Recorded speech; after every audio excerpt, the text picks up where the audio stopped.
जय हिंद मेरे डियर साथी, मैं आपका साथी विकास और आज हम देखने वाले हैं डी फार्मा सेकेंड ईयर का विषय है बायोकेमिस्ट्री एंड क्लिनिकल पैथोलॉजी। ठीक है, ये हम चैप्टर नंबर 2 में आज पहुंच चुके हैं। इसके पहले हम चैप्टर नंबर 1 को एकदम डिटेल में कवर कर दिए हैं। ये चैप्टर नंबर 2 एग्जाम के पॉइंट ऑफ व्यू से देखा जाए तो मोस्ट इम्पोर्टेंट है और थोड़ा सा लेंदी भी है, मगर आपका भाई है एकदम से सरल से और सटीक तरीके से आपकी पढ़ाने की कोशिश कर रहा है। ठीक है, तो आप इसमें हम क्या क्या देखने वाले यानी इस लेक्चर में हम क्या कवर करने वाले हैं, आप यहाँ से देखिए। ये हम कार्बोहाइड्रेट यानी ये चैप्टर नंबर 2 है। चैप्टर नंबर 2 ये सब जितने भी चीज़ें की जाएंगी सब आपको क्या कर दिया जाएगा, एकदम हिंदी, मतलब बोला तो हिंदी में जाएगा। हिंदी में तो लिखना थोड़ा सा डिफिकल्ट है, आप कार्बोहाइड्रेट को लिखेंगे तो बड़ा लेंदी हो जाएगा। ठीक है, मगर हम चैप्टर नंबर 2 और ये तरह से सारी फर्स्ट ईयर और सेकेंड ईयर के जितने भी नोट हैं आपको एकदम इजी से इजी तरीके में तैयार करा के देगा आपका भाई। ठीक है, इसमें हम आज देखने वाले कार्बोहाइड्रेट की डिफिनेशन एकदम सटीक और इसका जनरल चीज़ें, मतलब कार्बोहाइड्रेट क्या होता है जनरल चीज़ें हम देखेंगे। ठीक है, उसके बाद क्लासिफिकेशन को हम डिटेल में देखेंगे। ठीक है, आप जो 11th या 12 या 12 11 में पढ़े होंगे उसका क्लासिफिकेशन यदि आता है तो थोड़ा सा वहाँ से और इसमें कंपेयर करके लिख सकते हैं। क्लासिफिकेशन को हम डिटेल में देखेंगे। उसके बाद केमिकल प्रॉपर्टी हम डिटेल में देखेंगे, मतलब ये कार्बोहाइड्रेट किसके साथ रिएक्ट करेगा तो क्या चीज़ बनाएगा। मगर रिएक्शन हमारे सिलेबस में नहीं है, केवल केमिकल प्रॉपर्टी क्या चीज़ें हो सकती हैं इसको हमें डिटेल में देखने की रिक्वायरमेंट है। ठीक है, तो चलिए आपका स्टार्ट करते हैं। प्यारा सा लेक्चर, आपका भाई अंत तक बने रहेगा आपके साथ। ठीक है, आप ध्यान से केवल सुनिएगा, सुन के ही आपका बहुत सारा कॉन्सेप्ट क्लियर हो जाएगा। ठीक है, चलिए स्टार्ट करते हैं। ठीक, तो ये चैप्टर नंबर 2 यानी कार्बोहाइड्रेट, जितने भी पॉइंट हम लिखे हैं सब बहुत सारी बुक के रेफरेंस के साथ ली गई है, ऐसा नहीं कि मतलब उठा के छापा गया है। ठीक है, आप ध्यान से सुनिएगा। सबसे पहले लिखा carbohydrate are the primary source of energy. आपको यदि एनर्जी चाहिए तो प्राइमरी सोर्स है क्या आपका कार्बोहाइड्रेट। सबसे पहले वर्ड को तोड़ना सीखो तो बहुत तगड़ा समझोगे। जैसे देखो, इसको यदि तोड़ोगे तुम, इसे यदि तोड़ा जाए तो क्या किन किन चीज़ों में आप तोड़ सकते हैं। पेज थोड़ा सा लाएं, ठीक है, रुक जाइए, पेज यहाँ पर घोंच सकते हैं, नहीं रुक जाइए। आप यदि वर्ड को तोड़ोगे तो कार्बोहाइड्रेट को जब तोड़ेगे तो क्या लिखोगे, कार्बो मतलब कार्बन। ठीक है, यहाँ से क्या हो जाएगा कार्बन और प्लस में क्या हो जाएगा हाइड्रेट हो जाएगा। क्या हो जाएगा हाइड्रेट्स हो जाएगा। मतलब जब किसी भी कार्बोहाइड्रेट को तोड़ा जाता है तो उसमें कार्बन और हाइड्रेट, हाइड्रेट मतलब वाटर। अब वाटर के अंदर तुम्हारे क्या चीज होता है, एक हाइड्रोजन होता है और ऑक्सीजन होता है। अब कार्बन का मतलब तो समझ ही रहे हो। ठीक है, तो मतलब किसी भी कार्बोहाइड्रेट को जब तोड़ेगे तो उसमें क्या निकलेगा, कार्बोहाइड्रेट में कार्बन निकलेगा प्लस हाइड्रेट। आपको हाइड्रेट नहीं समझ में आया तो क्या लिखे, कार्बोहाइड्रेट को तोड़ा जाता है तो हमारे पास कार्बन हाइड्रोजन और प्लस में क्या निकलता है, ऑक्सीजन निकलता। क्या निकलता है, ऑक्सीजन निकलता। अब सोचेंगे सर हम कोई मान लेते हो फार्मूला लिखा है तो हम कैसे पहचानेंगे कि कार्बोहाइड्रेट है। तो जब किसी भी कंपाउंड में कार्बन हाइड्रोजन और ऑक्सीजन, केवल कार्बन हाइड्रोजन और ऑक्सीजन प्रेजेंट है तो समझ जाना क्या है तुम्हारे पास कार्बोहाइड्रेट है। ठीक है, तो यहां पर पहला तो हमने पॉइंट सीखा कि मतलब carbohydrate primary source of energy है, मतलब हमें एनर्जी चाहिए तो हमें कार्बोहाइड्रेट लेनी पड़ेगी। अब कार्बोहाइड्रेट सर हम कैसे खाएं, जितने भी तुम्हारे रोटी हैं चावल में भी पाए जाते हैं, ब्रेड में पाए जाते हैं, वो सब तुम्हारा क्या है, प्राइमरी सोर्स है एनर्जी का। पर डे तो कार्बोहाइड्रेट खाते हैं भाई। ठीक है, नेक्स्ट पॉइंट लिखा कार्बोहाइड्रेट आर ऑर्गेनिक कंपाउंड। अब ऑर्गेनिक कंपाउंड क्या होता है, ऐसे कंपाउंड जिसमें कार्बन प्रेजेंट हो, क्या कार्बन प्रेजेंट हो उसे हम ऑर्गेनिक कंपाउंड बोलते हैं। आप 11th में पढ़े होंगे केमिस्ट्री 3 तरह की होती है, एक हमारे पास ऑर्गेनिक केमिस्ट्री, एक हमारे पास इनऑर्गेनिक और एक हमारे पास फिजिकल यानी कार्बनिक, अकार्बनिक और भौतिक। तो अकार्बनिक तुम्हारे जिसमें कार्बन न हो, कार्बनिक मतलब जिसमें कार्बन हो। ठीक है, आप समझे दूसरा पॉइंट। तीसरा पॉइंट पे जनरल फार्मूला कार्बोहाइड्रेट क्या होता है, CnH2n। CnH2 का होल n होता है, कितना होल n। मान लेते हैं यहां पर आप एक लिखें तो एक तुम्हारा बढ़ जाएगा, तो इसलिए क्या बोले हम हाइड्रेट बोले। अब देखिए मान लेते हैं हम क्या लिखें, जो फार्मूला लिखा गया था Cn और ब्रैकेट में H2O का होल n लिखा गया। मान लेते हैं इसे हम क्या निकालें, 2 लिखें। 2 नहीं लिखेंगे तो एक चीज ऐसा बनेगा तुम्हें नहीं समझ, जो आपको ज्यादा फेमस हम यहाँ पर 6 लेते हैं। तो कार्बन 6 हो जाएगा और ब्रैकेट के अंदर क्या हो जाएगा H2O और N की जगह 6 लिख सकते हैं कि नहीं। तो ये बताओ कार्बन कितना हो जाएगा 6, 6 दूना 12, हाइड्रोजन क्या हो जाएगा 12, ऑक्सीजन क्या हो जाएगा 12। अब बताओ ये जो आप पढ़ते चले आ रहे हैं ग्लूकोज क्या है, ग्लूकोज सबसे बेस्ट फार्मूला आपका देखिए बनने से तैयार हो गया कि नहीं। इसी तरह से आप फ्रुक्टोज बना सकते हैं, कुछ भी बना सकते हैं। ये फार्मूला आप याद रखिए, कौन सा फार्मूला, ये वाला फार्मूला आप याद रखिएगा CnH2n। आप सोचेंगे, अब देखिए अब कंपाउंड में यदि तुम देखना यानी कार्बन के बगल में 8 है तो 8 से ए पे रख, इस पे रखाना, यदि इस पे फॉलो करता तो कार्बोहाइड्रेट, इस पे फॉलो नहीं करता तो कार्बोहाइड्रेट नहीं है मेरे भाई। ठीक है, अब तो समझ में आओ कार्बोहाइड्रेट किसे कहते हैं। ठीक है, अब यहां से तुम्हारा क्या होता है ये समझे हम जनरल फार्मूला। जनरल फार्मूला क्या होता है एक बार दोबारा बताते हैं, CnH2n का होल n होता है, कितना होल n होता है। ठीक है, they are composed of carbon, इसमें क्या क्या चीज होते हैं, कार्बन होते हैं, अंडरलाइन करिए, हाइड्रोजन होते हैं और ऑक्सीजन होते हैं, कार्बन हाइड्रोजन और ऑक्सीजन होते हैं। ठीक, having ratio of the carbon A hydrate, और कार्बन और हाइड्रेट का रेशियो पूछेगा। हाइड्रेट मतलब पानी का, हाइड्रेट पानी को क्या बोलते हैं हाइड्रेट बोलते हैं। इसका हाइड्रेट और कार्बन का यदि रेशियो पूछेगा तो कितना होता, 1:1 होता। यदि हमारे में कार्बन कामा हाइड्रोजन और अनुपात क्या पूछे, रेशियो ऑक्सीजन पूछे, क्या पूछे इसका रेशियो पूछे, कार्बन हाइड्रोजन और ऑक्सीजन का रेशियो पूछे तो हमारे पास क्या रेशियो बन गया, कार्बन यदि 1 रहेगा तो 1 लिख देते हैं, और हाइड्रोजन कितना रहेगा 2 रहेगा, और ऑक्सीजन कितना रहेगा 1 रहेगा। तो इसका रेशियो क्या आया 1:2:1 आया, मतलब 1:2:1 बन के तैयार हो गया। यदि ये कहेगा तो ये बताइएगा। अब यदि घुमाने के लिए क्वेश्चन थोड़ा सा आप लेवल ऊपर करके जाएंगे नीट वगैरह की तैयारी के लिए और किसी अदर एग्जाम के लिए, तो उसमें कार्बन और हाइड्रेट का रेशियो पूछेगा तो यही बताइएगा। आप कहेंगे सर ये कैसे हम जान जाएं, देखिए आप ऑक्सीजन यहां पर 6 कार्बन कितना लिए 6 लिए और हाइड्रेट कितना लिए 6, तो ये बताओ 6 और 6 कितना हो जाएगा 6:6, इसे काटेंगे तो कितना आ जाएगा 1:1 आया कि नहीं आया, यस सर आया। और इसमें बताओ कार्बन कितना है 6 और इसमें 12 है तो 12, इसमें कितना है 6, इसे यदि काटेंगे तो 6 का नम 6, 6 दूना 12, 6 का नम 6। तो ये बताओ रेशियो क्या है, कार्बन और हाइड्रोजन और ऑक्सीजन का रेशियो 1:2:1 एकदम से मजे से तरीके से आ गया। ठीक है, देखिए एकदम से दिल की जब तक सोल पे जाकर नहीं बैठेगा तब तक पढ़ाई का कुछ मजा नहीं है। ठीक है, यदि पास होना तो हमसे लास्ट में मिलिएगा मेरे भाई। ठीक है, हम सुपर 25 क्वेश्चन देंगे उसमें आप पास हो जाएंगे, इतना कंफर्म है। ठीक है, तो ये पहला यानी एक पॉइंट और कंसेप्ट क्लियर होगा। दूसरा नेक्स्ट पे आते हैं, कार्बोहाइड्रेट लाइक यूटिलाइज डायरेक्ट, मतलब कार्बोहाइड्रेट हम खाते हैं तो डायरेक्ट यूटिलाइज होता है। यूटिलाइज मतलब समझते हो पेट के अंदर यदि जाएगा तुरंत यूटिलाइज हो जाएगा, यूज कर लिया जाएगा फॉर सेलुलर रिस्पायरेशन। अब सेल के अंदर जो रिस्पायरेशन होता है उसे हम सेलुलर रिस्पायरेशन करते हैं in the presence of air. अब रिस्पायरेशन बताओ कैसे लेते हैं, मतलब हम रिस्पायरेशन ऑक्सीजन लेते हैं वो हमारे लंग्स में जाता है और सेल के लेवल पे जाके रिस्पायरेशन होता है तो उसे हम क्या बोलते हैं सेलुलर रिस्पायरेशन बोलते हैं। अब इसे और देखना है तो आपको ये चेपी पढ़नी पड़ेगी थोड़ा सा। ठीक है, तो cellular respiration in presence of oxygen. अब कार्बोहाइड्रेट किसके अंदर चला गया, सेल के अंदर, सेल के अंदर, तो वहां पर कौन सी प्रक्रिया होगी।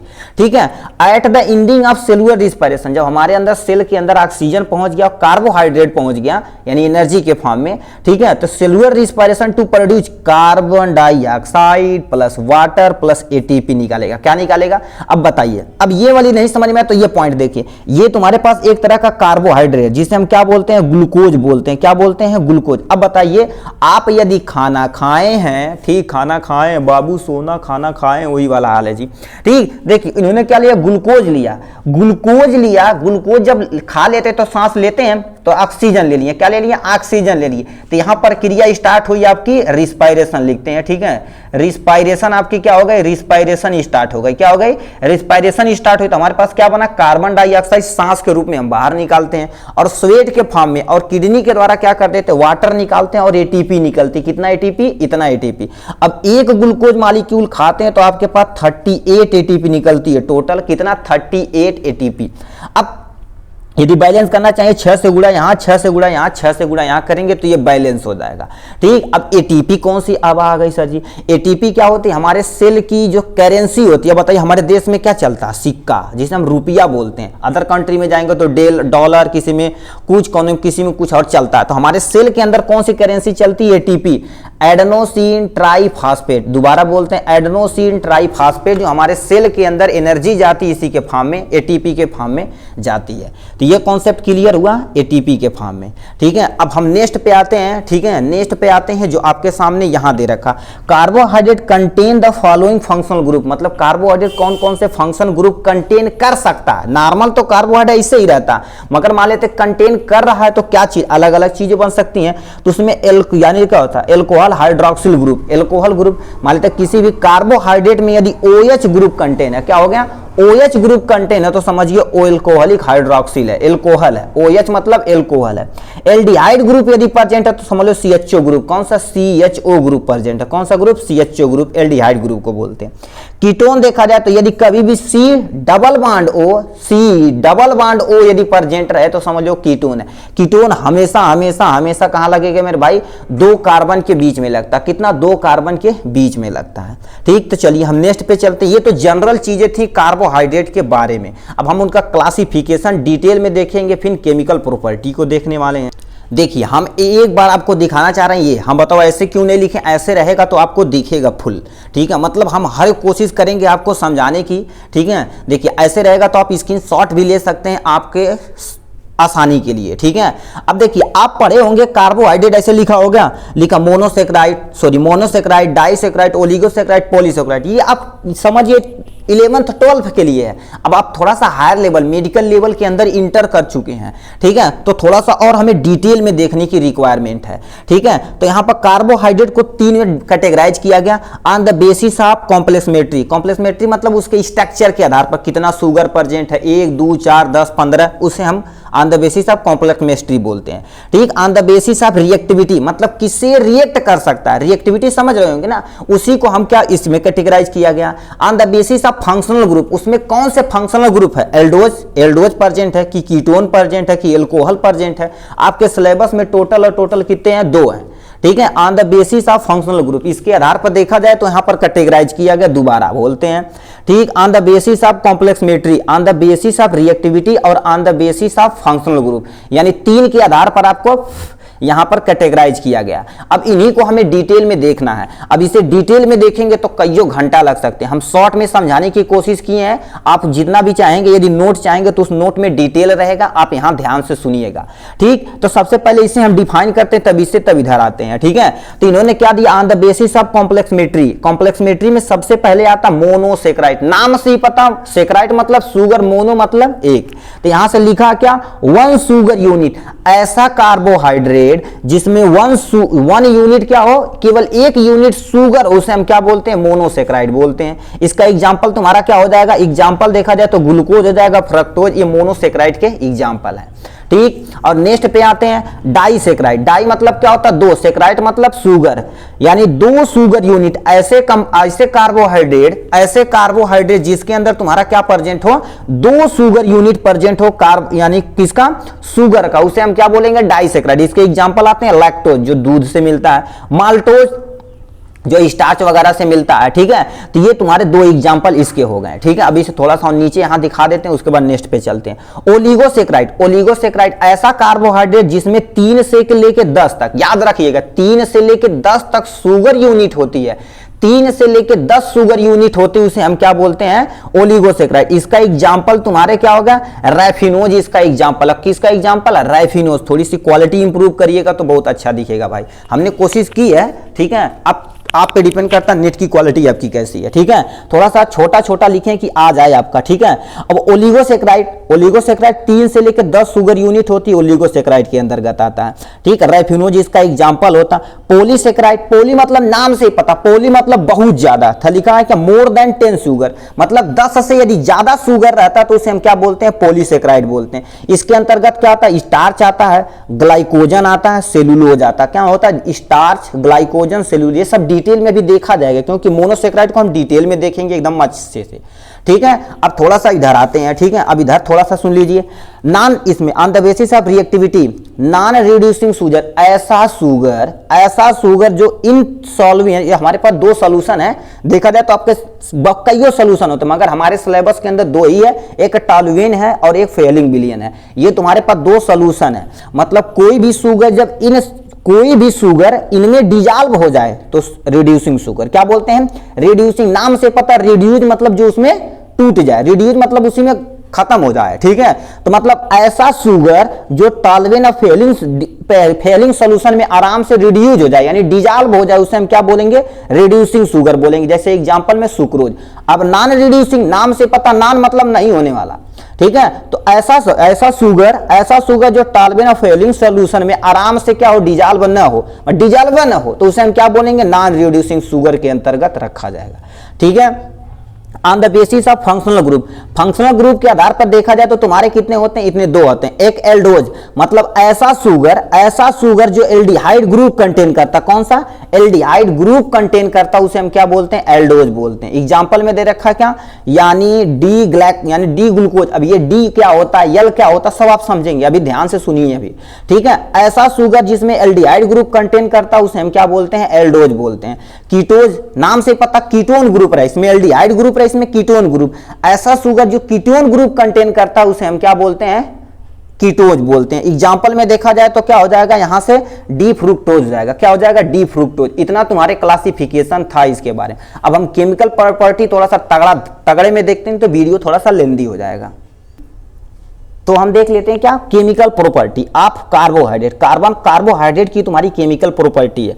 सबसे पहले दे रखा है 4-5 प्रॉपर्टी, देखना ज्यादा नहीं, ठीक है। उसी देखा जाएगा जो हमारे कॉन्सेप्ट में यानी क्लियर हो सके कॉन्सेप्ट आराम से, ठीक है। तो सबसे पहले दे रखा, when heated by with strong H2SO4 they undergo dehydration and chairing with the characterized burning sugar smell। कहने का मतलब क्या कर रखता, जब आप कार्बोहाइड्रेट के लेते हैं और गर्म किया जाता है किसकी उपस्थिति में, H2SO4 मतलब तेजाब की उपस्थिति में जब गर्म करोगे, बहुत तेज गर्म करोगे, तो उसमें से बताओ, पानी तो गर्म करेंगे तो पानी निकलेगा, और जो पानी रहेगा ये तुम्हारा सल्फ्यूरिक एसिड मतलब तेजाब खींच लेगा, तो तुम्हारा क्या करेगा, ऐसा स्मेल आएगा, क्या तुम्हारा शुगर बर्निंग स्मेल। मतलब शुगर को जब जलाते हैं थोड़ा सा स्मेल आता है ना, जो उखड़ी उखड़ी जहां जलती होगी वहां से देखना थोड़ा सा स्मेल वैसा टाइप में आता है, उसी तरह से स्मेल आता है, तो उसे हम क्या बोलते हैं, केल्टराइजेशन बोलते हैं। केल्टराइजेशन बोलते हैं, जो आपके सिलेबस में है, ठीक है, केल्टराइजेशन बोलते हैं उसे, ठीक है।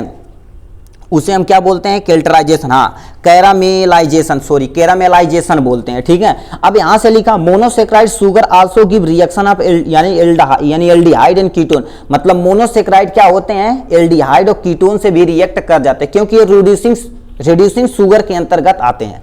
नेक्स्ट पॉइंट पे आते हैं, reducing sugar also react with the Tollens. देखो लिख रखा है ना कि रिड्यूसिंग शुगर क्या होता है, टॉलवेन रिएजेंट, टॉलवेन एक सोल्यूशन होता है, उसका रिएजेंट होता है, ठीक, फॉर्मिंग द। अब उससे जब रिएक्ट करते हैं तो क्या करते हैं, precipitate of fine silver mirror colour. मतलब उनकी जब ग्लास होती है, जब कंटेनर में आप करेंगे ना, तो उनकी जो ग्लास होती है, ये वॉल होती है, इनके ऊपर क्या हो जाएगा, ऐसे फाइन सिल्वर कलर का क्या करेंगे, इनके मिरर पर क्या हो जाएगा, कलर आ जाएगा, सिल्वर कलर का। किस कलर का, सिल्वर कलर का। ये आपकी जो मिरर रहेगी सिल्वर कलर की हो जाए, जो ग्लास रहेगा, ठीक है। कार्बोहाइड्रेट फार्मिंग क्या बनाता है, ग्लाइकोसाइड बनाता है। मतलब क्या कहता है, कार्बोहाइड्रेट ग्लाइकोसाइड भी बनाता है, क्योंकि उनके बीच में देखा जाए तो ग्लाइकोसिडिक बॉन्ड होता है, ठीक, ये हो गया। अब देखो कॉन्सेंट्रेट HNO3 मतलब एक तरह का स्ट्रॉन्ग एसिड है, ठीक। बोथ मतलब जितने भी तुम्हारे कार्बोहाइड्रेट यानी एल्डिहाइड होता है और तुम्हारे अल्कोहल ग्रुप होता है, ये क्या होता है, डाइकार्बोक्सिलिक एसिड बनाते हैं और क्या बनाते हैं, और इस प्रक्रिया को हम क्या बोलते हैं, एल्डारिक एसिड बोलते हैं। क्या बोलते हैं, एल्डारिक एसिड बोलते हैं। सिंपल सा समझिए, जब एल्डिहाइड तथा एल्कोहल ग्रुप को HNO3 के साथ क्रिया कराया जाता है, किसके, HNO3 के साथ रिएक्शन कराया जाता है, तो हमारे पास क्या बनता है, डाइकार्बोक्सिलिक एसिड बनता है, जिसे हम एल्डारिक एसिड बोलते हैं। क्या बोलते हैं, एल्डारिक एसिड बोलते हैं, ठीक है। अब नेक्स्ट पे आते हैं, these aldehyde react with the, मतलब ये जो एल्डिहाइड होते हैं, ये जो एल्डिहाइड ग्रुप है, वो रिएक्ट करते हैं अल्फा नेप्थॉल से, और क्या कर देते हैं, एक कलर प्रोडक्ट। मतलब जितने भी आपके कलर प्रोडक्ट मार्केट में आते हैं, इसी से ही बनाए जाते हैं, ठीक है। तो इतना था हमारे किसके बारे में, कार्बोहाइड्रेट के बारे में। हमने कार्बोहाइड्रेट को डिटेल में देखा। यदि वीडियो पसंद आएगा तो लाइक और सब्सक्राइब ठोक कर करिएगा। आपका भाई इतना लिए मेहनत करता है आपके लिए, तो आप थोड़ा सा ही एफर्ट करेंगे तो हमारे लिए भी आप कुछ कर सकते हैं, ठीक। ऑल द वेरी बेस्ट मेरे भाई।